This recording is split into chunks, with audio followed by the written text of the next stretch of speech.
When people think of Bowie's Ziggy Stardust era, they picture the hair, the makeup, the alien theatrics. But strip all that away for a second. What gave those songs muscle? Yeah, we all know the untouchables. Hendrix, Clapton, Richards. Their names are practically carved into Mount Rushmore of rock. But here's what I always wonder. Who are the players musicians whisper about? The guys who shaped the sound, pushed the instrument forward, but somehow never became full-blown household names? That's what this list is about. 10 guitarists who absolutely helped build rock history, yet never quite got the mainstream recognition their talent deserved.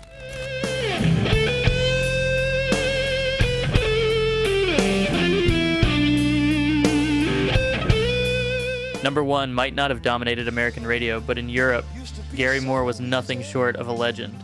And what always blows me away about Moore is the range. Rock, blues, metal, even jazz, he didn't dabble. He committed. One moment he'd be squeezing every ounce of emotion out of a slow ballad, the next he'd be tearing across the fretboard at blistering speed.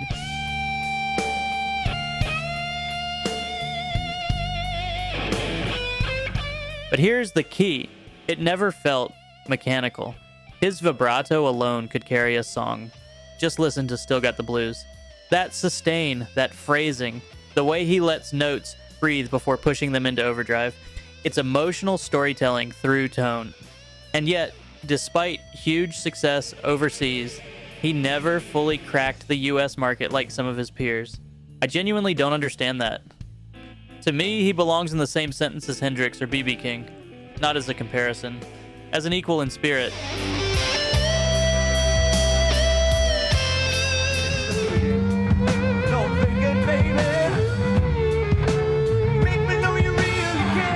Number 2 is Mick Ronson. When people think of Bowie's Ziggy Stardust era, they picture the hair, the makeup, the alien theatrics. But strip all that away for a second. What gave those songs muscle? Ronson's guitar. He wasn't just backing Bowie, he was shaping the entire sonic identity. Moonage Daydream builds because of Ronson. That solo doesn't just scream, it rises, bends, aches.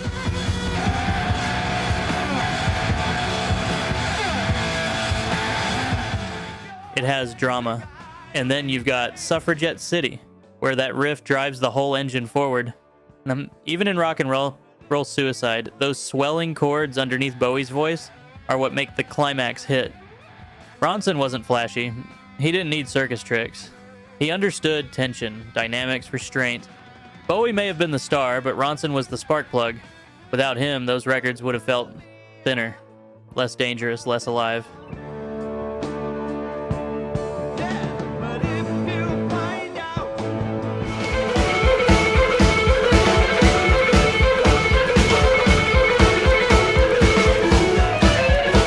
Next up is Alvin Lee, and honestly, this one frustrates me. How is he missing from certain greatest of all time lists? It makes no sense. Go back to I'm Going Home at Woodstock 69. The speed is outrageous. But here's what people forget. It's controlled chaos. Every note is articulate. He blends blues phrasing with rockabilly snap and rapid fire picking.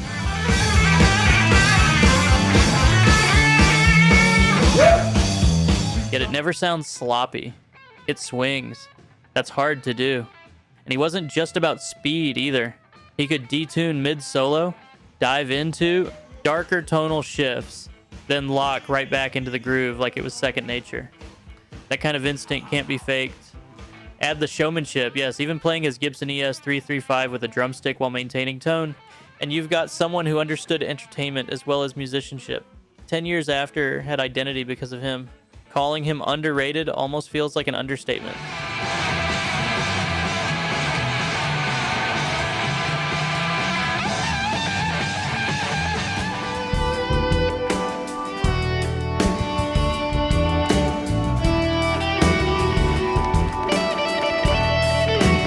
Moving on to number 4, Steve Hackett.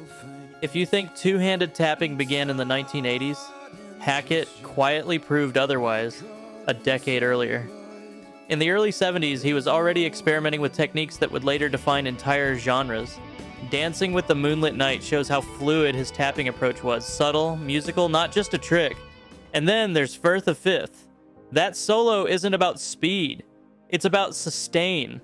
The bends almost sound like a violin weeping. He stretches notes, lets them hover, then resolves them with surgical control.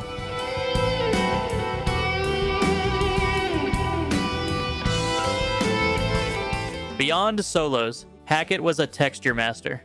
Volume swells in the lamia, classical fingerpicking in horizons, intricate arpeggios in blood on the rooftops. He expanded what progressive rock guitar could sound like.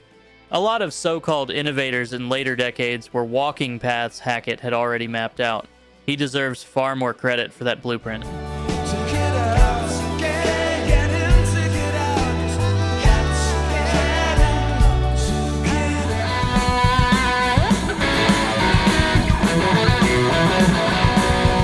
Number 5, Martin Barre. And I know this one sparks debate. Some people argue he's rated exactly where he should be. I don't buy that. Barre wasn't the spotlight guy. He wasn't obsessed with flashy gear or ego-driven solos. Instead, he blended seamlessly into Jethro Tull's framework. And ironically, that subtlety is what caused him to be overlooked.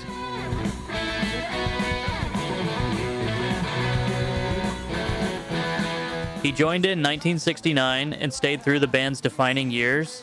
Sure, Ian Anderson wrote the bulk of the material and became the visual focal point with that flute. But listen to Aqualung again.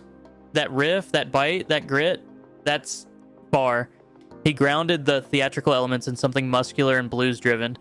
Even if song credits leaned heavily toward Anderson, the sonic identity was a shared creation. I may not convince everyone here, but I genuinely believe his contribution to Jethro Tull's legacy is bigger than history tends to acknowledge.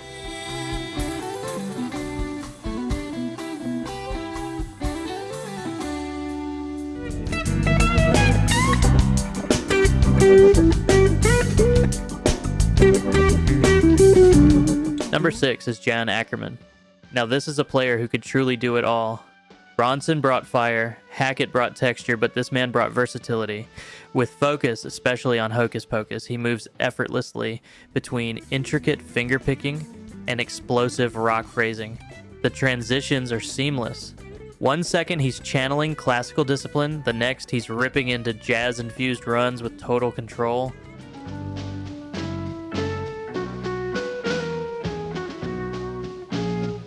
That kind of stylistic range isn't common. What impresses me most is how natural it sounds. Never forced, never gimmicky. He fused jazz, rock, and classical long before genre blending became trendy. And I'll say it bluntly. Geography played a role in how he's remembered. Had he emerged from London or Los Angeles instead of the Netherlands, I suspect his name would sit much higher in mainstream discussions. Talent-wise, he absolutely belonged among the elite of his era.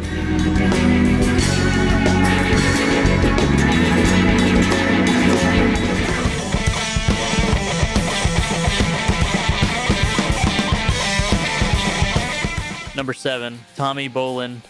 Replacing Ritchie Blackmore in Deep Purple and Joe Walsh in the James Gang is not exactly a casual assignment. That's pressure most players wouldn't survive. But Bolin didn't just step in, he expanded the palette. He infused funk, Latin rhythms, groove, even reggae touches into hard rock frameworks. Teaser shows that beautifully. His phrasing feels relaxed, almost effortless, but there's sophistication underneath.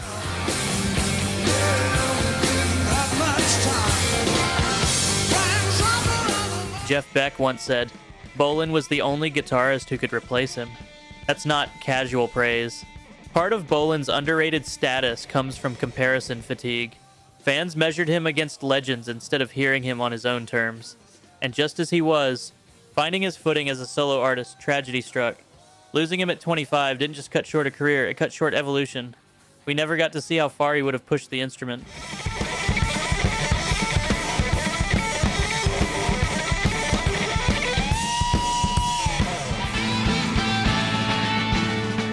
Number 8 is Jeff Beck. Yes, he's respected, but I still feel like he's not discussed with the same commercial reverence as Page or Clapton. And maybe that's because Beck never chased accessibility. He made the guitars speak in ways that felt almost vocal, using his fingers instead of a pick, manipulating the whammy bar for expressive phrasing. He turned technique into emotion. Cause We've Ended as Lovers is practically a masterclass in restraint and touch. Beck's Bolero blurred the line between rock and orchestral ambition. He wasn't interested in formula hits. He followed curiosity instead. That sometimes made his catalog less radio-friendly, but it also kept it artistically fearless. Beck didn't aim for dominance. He aimed for expression. And in doing so, he influenced generations who valued tone and feel over charts.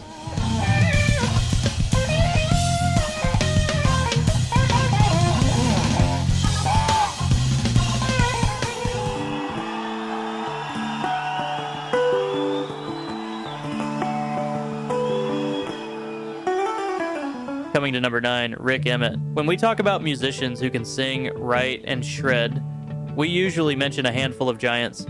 But Emmett absolutely belongs in that broader conversation. With Triumph, he balanced powerful vocals with articulate, melodic guitar work that stood out during the arena rock era. He wasn't just filling space, his solos had structure and musicality. In the 1980s, Triumph achieved serious success, yet Emmett himself rarely gets singled out the way some contemporaries do.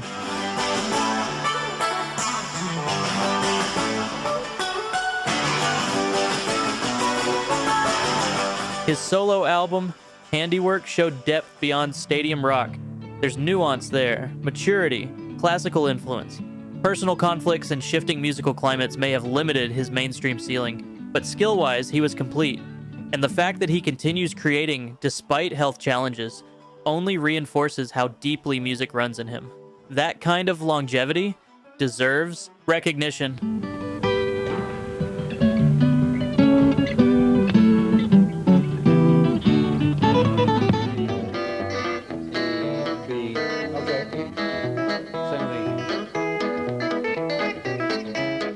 Lastly, number 10, Danny Gatton, often called the world's greatest unknown guitarist, which is both ironic and painfully accurate. Gatton was a technician, yes, but more than that, he was fearless stylistically. Lightning-fast country runs, jazz sophistication, blues grit, rockabilly snap, all coexisting in the same performance. The Humbler lives up to its title. You listen and think, how is that even possible?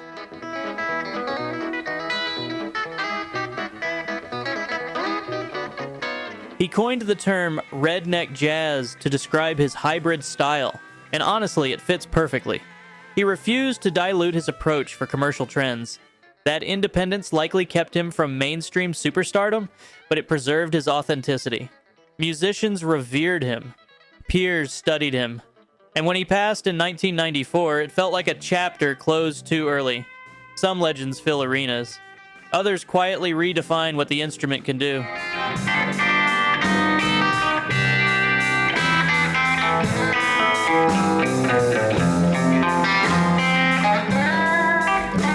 So there you have it. 10 guitarists who shaped rock in profound ways, even if the spotlight didn't always follow. Who's your favorite? Let me know.